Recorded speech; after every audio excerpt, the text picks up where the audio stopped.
Hi ಮಕ್ಕಳೇ, ಇವತ್ತು ನಾನು 1ನೇ ತರಗತಿಯ ವಿವೇಕಾನಂದರ ಜನ್ಮದಿನ ಅನ್ನುವಂಥ ಪಾಠವನ್ನ ಮಾಡಲಿಕ್ಕೆ ಬಂದಿದ್ದೀನಿ. ನೀವೆಲ್ಲರೂ ತಯಾರಿದ್ದೀರಾ ಅಂತ ಅನ್ಕೊಂಡಿದ್ದೀನಿ. ವಿವೇಕಾನಂದರ ಜನ್ಮದಿನ ಸಮಿತಿ ರಚನೆ. ಅದು ಒಂದು ಸರ್ಕಾರಿ ಶಾಲೆ. ಆ ದಿನ ಸ್ವಾಮಿ ವಿವೇಕಾನಂದ ಅವರ ಜನ್ಮದಿನದ ಆಚರಣೆ. ಶಾಲೆಯ ತುಂಬಾ ಆ ದಿನ ಸಡಗರವೋ ಸಡಗರ. ರಹೀಮನು ಹೂವು ತಂದನೋ, ರಾಜನು ಮಾಲೆ ಮಾಡಿದನೋ, ಸ್ವಾಮಿ ವಿವೇಕಾನಂದರ ಪಟವು ಹೂಮಾಲೆಗಳಿಂದ ಕಂಗೊಳಿಸಿತು. ಶಾಂತಾರಾಮನು ದೇವರ ನಾಮ ಹಾಡಿದನು. ನಾರಾಯಣ ಗುರುಗಳು ದೀಪ ಬೆಳಗಿದರು. ಒಂದು ಸರ್ಕಾರಿ ಶಾಲೆ. ಅವತ್ತು ಏನ್ ವಿಶೇಷನಪ್ಪ ಅಂದ್ರೆ ಸ್ವಾಮಿ ವಿವೇಕಾನಂದರ ಜನ್ಮದಿನ. ಹಾಗಾಗಿ ಎಲ್ಲಾ ಮಕ್ಕಳು ತುಂಬಾ ಖುಷಿಯಲ್ಲಿದ್ರು. ನೀವು ಕೂಡ ನಿಮ್ಮ ಶಾಲೆಯಲ್ಲಿ ಯಾವುದೇ ಹಬ್ಬಗಳನ್ನ ಆಚರಣೆ ಮಾಡ್ಬೇಕಾದ್ರೆ ನಿಮಗೆ ತುಂಬಾ ಖುಷಿ ಇರುತ್ತೆ ಅಲ್ವಾ ಮಕ್ಕಳೇ? ಎಲ್ಲರೂ ಕೂಡ ಹೊಸ ಬಟ್ಟೆಗಳನ್ನ ಅಥವಾ ಯೂನಿಫಾರ್ಮ್ ಅನ್ನ ಹಾಕೊಂಡು ಹೋಗ್ತೀರಾ. ನಿಮ್ಮ ಮನೆಯಲ್ಲಿ ಬೆಳೆದಿರುವಂತಹ ಹೂವುಗಳನ್ನ ಸಂಗ್ರಹ ಮಾಡಿಕೊಂಡು ತೆಗೆದುಕೊಂಡು ಹೋಗ್ತೀರಾ.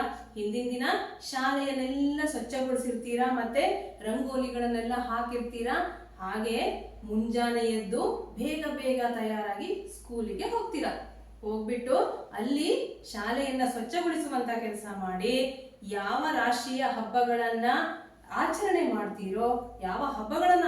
ಮಾಡ್ತೀರೋ, ಅದಕ್ಕೆ ತಕ್ಕಂತೆ ಫೋಟೋಗಳನ್ನೆಲ್ಲ ಇಟ್ಬಿಟ್ಟು ಅದಕ್ಕೆ ಹೂಗಳನ್ನೆಲ್ಲ ಇಟ್ಟು ಅಲಂಕಾರವನ್ನ ಮಾಡೋದ್ರ ಜೊತೆಗೆ ನೀವೇನ್ ಮಾಡ್ತೀರಾ? ಹಾಡು ಹೇಳ್ತೀರಾ, ಭಾಷಣ ಮಾಡ್ತೀರಾ ಅಲ್ವಾ? ಆಮೇಲೆ ಆ ಹಬ್ಬದ ದಿನದ ವಿಶಿಷ್ಟತೆ ಏನಿದೆ ಅಂತ ಹೇಳಿ ನೀವು ಶಿಕ್ಷಕರ ಮೂಲಕ ತಿಳ್ಕೊಳ್ತೀರಾ ಅಲ್ವಾ? ಬಂದಿರುವಂತ ಗಣ್ಯರ ಮುಖಾಂತರ ತಿಳ್ಕೊಳ್ತೀರಾ.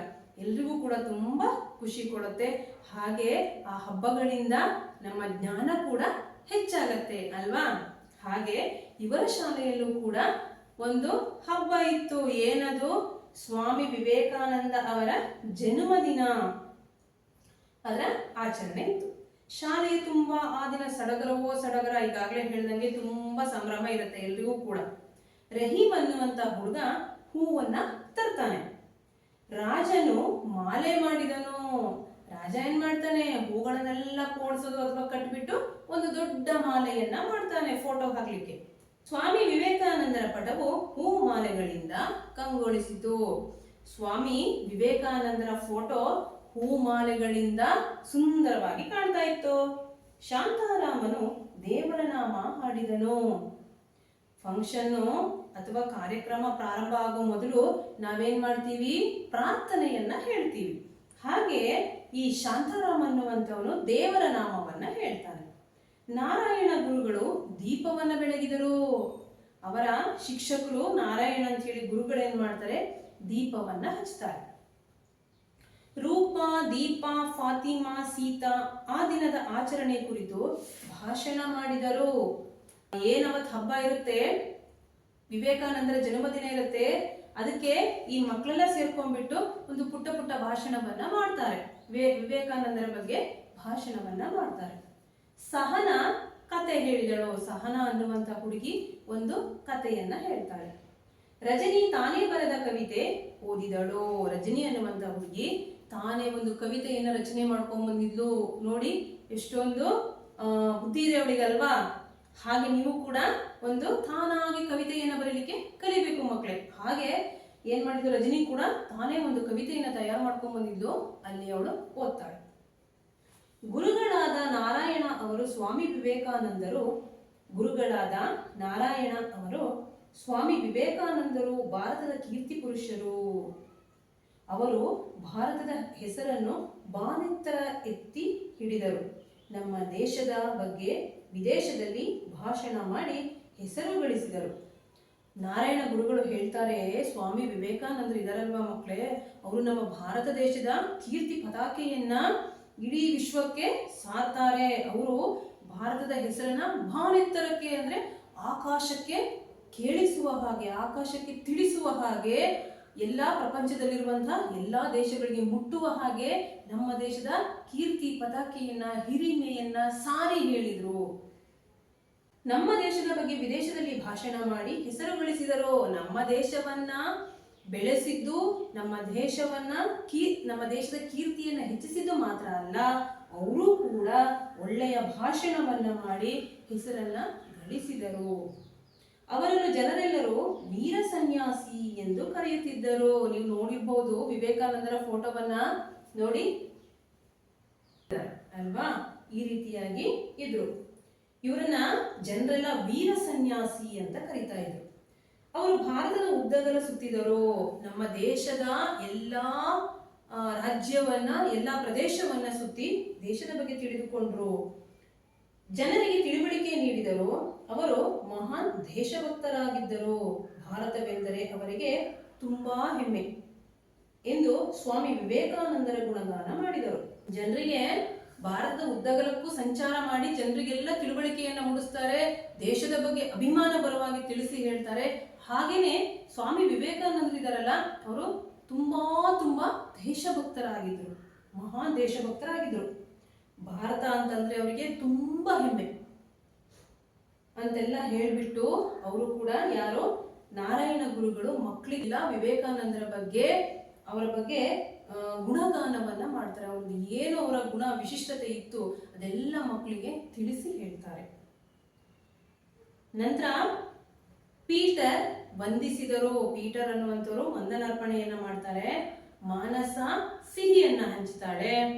ಹೀಗೆ ಸ್ವಾಮಿ ವಿವೇಕಾನಂದರ ಜನ್ಮದಿನದ ಆಚರಣೆ ಬಲು ಸೊಗಸಾಗಿ ನಡೆಯಿತು. ಹೀಗೆ ಸ್ವಾಮಿ ವಿವೇಕಾನಂದರ ಆಚರಣೆ ಆ ದಿನ ತುಂಬಾ ಸುಂದರವಾಗಿ ನಡೆಯಿತು. ಭಾಗವಹಿಸಿದವರು ಸಂತಸದಿಂದ ಅವರವರ ಮನೆಗೆ ಮರಳಿದರು. ಸ್ವೀಟ್ ಎಲ್ಲ ತಿಂದ್ರು, ಭಾಷಣ ಮಾಡಿದ್ರು, ಕತೆ ಹೇಳಿದ್ರು, ಕವನ ಹೇಳಿದ್ರು. ಹಾಗೆ ಶಿಕ್ಷಕರಿಂದ ವಿವೇಕಾನಂದ ವಿಶಿಷ್ಟತೆ ಏನಿದೆ ಅಂತ ಹೇಳಿ, ಯಾಕೆ ನಾವು ಆಚರಣೆ ಮಾಡ್ತೀವಿ ಅಂತ ಹೇಳಿ ಅವರ ಬಗ್ಗೆ ಹಲವಾರು ಮಾಹಿತಿಯನ್ನು ತಿಳ್ಕೊಂಡ್ರು. ಎಲ್ಲ ಆದ ನಂತರ ಸಿಹಿಯನ್ನ ತಿಂದ್ರು, ಎಲ್ಲರೂ ಅವರವರ ಮನೆಗೆ ಹೊರಟರು. ಏನಪ್ಪಾ ಅಂತಂದ್ರೆ, ವಿವೇಕಾನಂದರು ನಮ್ಮ ಭಾರತದ ಕೀರ್ತಿ ಪತಾಕೆಯನ್ನ ಇಡೀ ಪ್ರಪಂಚಕ್ಕೆ ಸಾರದಂತಹ ವ್ಯಕ್ತಿಯವರು. ಅವರು ಯಾವತ್ತು ಚಿರಸ್ಮರಣೀಯ. ಹಾಗೆ ಅವರು ಬಹಳಷ್ಟು ವಚನವನ್ನ ಹೇಳಿದ್ದಾರೆ ಮಕ್ಕಳೇ. ಅವೆಲ್ಲವನ್ನು ನೀವು ಕಲಿತ್ಕೊಳ್ಬೇಕು, ಶಾಲೆಯಲ್ಲಿ ಹೇಳಬೇಕು. ಹಾಗೆ ಸಂಬಂಧಪಟ್ಟ ಹಾಗೆ ನಾನು ಒಂದೆರಡು ಅಮೃತ ವಚನವನ್ನ ನಿಮಗೆ ಹೇಳ್ತಾ ಇದ್ದೀನಿ, ಕೇಳಿ. ಏಳಿ ಎದ್ದೇಳಿ ಗುರಿ ಮುಟ್ಟುವವರೆಗೂ ನಿಲ್ಲದಿರಿ. ಸ್ವಾಮಿ ವಿವೇಕಾನಂದರು ಹೇಳಿರುವಂತಹ ಸುಂದರವಾದ ಒಂದು ಅಮೃತ ವಚನ. ನಿಮ್ಮ ಗುರಿ ಮುಟ್ಟುವವರೆಗೆ ನೀವು ಯಾವತ್ತೂ ಕೂಡ ನಿಲ್ಲಬೇಡಿ, ಅದನ್ನ ಸಾಧಿಸುವವರೆಗೆ ನಿಮ್ಮ ಛಲವನ್ನ ಬಿಡಬೇಡಿ ಅಂತ ಹೇಳಿ ಅದರ ಅರ್ಥ. ಹಾಗೆ ಇನ್ನ ಒಂದು ಸಾಮಾನ್ಯವಾದ ಕೆಲಸವನ್ನು ಅತ್ಯುತ್ತಮವಾಗಿ ಮಾಡುವುದರಿಂದ ಶ್ರೇಷ್ಠವಾದ ಪ್ರತಿಫಲ ದೊರೆಯುತ್ತದೆ. ಒಂದು ಸಣ್ಣ ಕೆಲಸ ಆಗಿರ್ಬೋದು, ಅದನ್ನ ನಾವು ಅತ್ಯುತ್ತಮವಾಗಿ ಅಂದ್ರೆ ಎಲ್ಲರಿಗಿಂತ ವಿಭಿನ್ನವಾಗಿ ಶ್ರೇಷ್ಠವಾಗಿ ನಾವು ಅದನ್ನ ಹೇಗೆ ಮಾಡಬಹುದು, ಹೇಗೆ ನಾನು ಆ ಕೆಲಸದಿಂದ, ನಾನು ಒಳ್ಳೆಯ ಕಾರ್ಯದಿಂದ ನಾನು ಯಾವ ರೀತಿಯ ಕೆಲಸದಲ್ಲಿ ಶ್ರೇಷ್ಠತೆಯನ್ನ ಕಾಪಾಡ್ಕೊಳ್ಬಹುದು, ವಿಭಿನ್ನವಾಗಿ ಹೇಗೆ ಮಾಡಬಹುದು ಅಂತ ಹೇಳಿ ಯೋಚನೆ ಮಾಡಿ ನಾವು ಆ ಕೆಲಸವನ್ನ ಮಾಡಿದ್ರೆ ಮಕ್ಕಳೇ ನಮ್ಗೆ ಶ್ರೇಷ್ಠವಾದ ಪ್ರತಿಫಲ ದೊರೆಯುತ್ತೆ ಅಂತ ಹೇಳಿ ಯಾರು ಹೇಳ್ತಾ ಇದ್ದಾರೆ? ಸ್ವಾಮಿ ವಿವೇಕಾನಂದರು. ಗೊತ್ತಾಯ್ತಾ ಮಕ್ಕಳೇ? ನೀವು ಯಾವುದೇ ಕೆಲಸವನ್ನ ಮಾಡ್ಬೇಕಾದ್ರೂ ಕೂಡ ಅದನ್ನ ವಿಶಿಷ್ಟವಾಗಿ ಶ್ರೇಷ್ಠವಾಗಿ ಮಾಡಿ, ಬೇರೆಯವ್ರಿಗಿಂತ ಭಿನ್ನವಾಗಿ ಬಹಳ ಉತ್ತಮವಾಗಿ ಮಾಡಿ, ಆಗ ನಿಮಗದು ಉತ್ತಮ ಪ್ರತಿಫಲ ಕೊಡುತ್ತೆ. ಇನ್ನೊಂದು, ಹಸಿದವರಿಗೆ ಅನ್ನ ಕೊಡಿ, ಉಪದೇಶವಲ್ಲ. ಹೊಟ್ಟೆ ಹಸುವಾಗಿರುತ್ತೆ, ಅನ್ನ ಇರಲ್ಲ, ಪಾಪ ಬಡವರಿಗೆ, ಅವರಿಗೆ ನಾವ್ ಏನ್ ಹೇಳಿದ್ರು ಉಪದೇಶ ಮಾಡಿದ್ರು ಅವರಿಗೆ ಬೇಕಿಲ್ಲ. ಅದು ಅವ್ರಿಗೆ ಬೇಕಾಗಿರೋದೇನು? ಹೊತ್ತಿಗೆ ತುತ್ತು ಅನ್ನ, ಅನ್ನ ಕೊಡಿ, ನೀವು ಉಪದೇಶ ಮಾಡಬೇಡಿ ಅಂತ ಹೇಳ್ತಾ ಇದ್ದಾರೆ. ಮತ್ತೆ ಇದು ಅವರ ಬಹಳ ಪ್ರಸಿದ್ಧವಾದಂತಹ ಅಮೃತ ವಚನ. ಏಳಿ ಎದ್ದೇಳಿ ಗುರಿ ಮುಟ್ಟುವವರೆಗೂ ನಿಲ್ಲದಿರಿ. ಹೇಳಿ ಮಕ್ಕಳೇ, ಹೇಳಿ ಯುವಕರೇ, ನೀವೊಂದು ಗುರಿ ಅಂತ ಹೇಳಿ ಇಟ್ಟುಕೊಂಡ್ರೆ, ಪ್ರಾರಂಭ ಮಾಡಿದ್ರೆ ಅದು ಸಾಧಿಸೋವರೆಗೂ ಕೂಡ ಆ ಛಲವನ್ನ ನೀವು ಬಿಡಬೇಡಿ, ಅದು ಸಾಧಿಸಿಯೇ ತೀರ್ಬೇಕು. ಹೇಳಿ ಎದ್ದೇಳಿ ಗುರಿ ಮುಟ್ಟುವವರೆಗೂ ನಿಲ್ಲದಿರಿ. ಪಾಠ ತುಂಬಾ ಅರ್ಥ ಆಯ್ತು ಅಂತ ಅನ್ಕೊಳ್ತೀನಿ ಮಕ್ಕಳೇ. ಈ ಪಾಠದಿಂದ ಬಹಳಷ್ಟನ್ನ ನೀವು ಕಲ್ತ್ಕೊಳ್ತೀರಾ. ಹಾಗೆ ಇನ್ನೂ ಬಹಳಷ್ಟು ಅಮೃತ ವಚನಗಳಿದೆ ವಿವೇಕಾನಂದರ ಬಗ್ಗೆ, ಬಹಳಷ್ಟು ಪುಸ್ತಕಗಳಿದೆ. ನೀವು ಕೂಡ ಓದಿ ನಿಮ್ಮ ಜ್ಞಾನವನ್ನ ಹೆಚ್ಚಿಸಿಕೊಳ್ಳಿ.